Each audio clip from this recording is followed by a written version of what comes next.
வணக்கம். தீபாவளி அன்றைக்கி ஒவ்வொருத்தருக்கும் ஒவ்வொரு மாதிரியான நாள் கழிஞ்சிருக்கும். நான் என்னுடைய ஷார்ட்ஸ்லேயே சொல்லியிருப்பேன், இன்றைக்கி என்னுடைய மகளுடைய, அதாவது தீபாவளி அன்றைக்கி என்னுடைய மகளுடைய ஃப்ரெண்ட்ஸ் எல்லோரும் வராங்க. ஸோ அவங்களுக்காக நான் ஒரு ஃபென்டாஸ்டிக்கான மெனு ரெடி பண்ணியிருக்கேன்னு. பட் அவங்க ஃபோன் பண்ணி, ஆண்டி நாங்கள் எல்லோரும் வெளியில் சாப்பிட போகிறோம், பட் எங்களுக்கு உங்களுடைய ஸ்நாக்ஸ் எல்லாம் ரொம்ப பிடிக்கும், ஸோ டிஃப்ரெண்ட்டான ஸ்நாக்ஸ் ஏதாவது பண்ணி கொடுங்க அப்படின்னு ஏற்கனவே சொல்லியிருந்தாங்க. அதன்படி தான் நான் ப்ரிப்பேர் பண்ணின ஐட்டமாக இப்போ உங்களோட ஷேர் பண்ண போகிறேன்.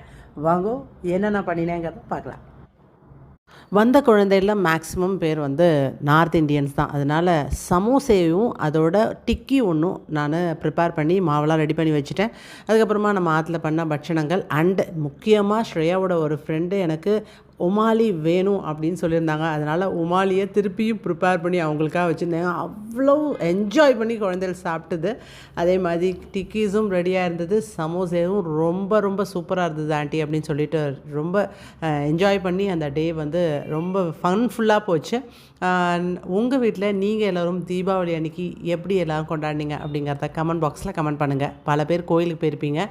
நான் இந்த முறை கோயிலுக்கு போக முடியாத ஒரு சூழ்நிலையாக போச்சு. சரி, நாளைக்கு அடுத்து இன்னொரு சூப்பரான வீடியோவில் உங்களை சந்திக்கிறேன். பாய் பாய்.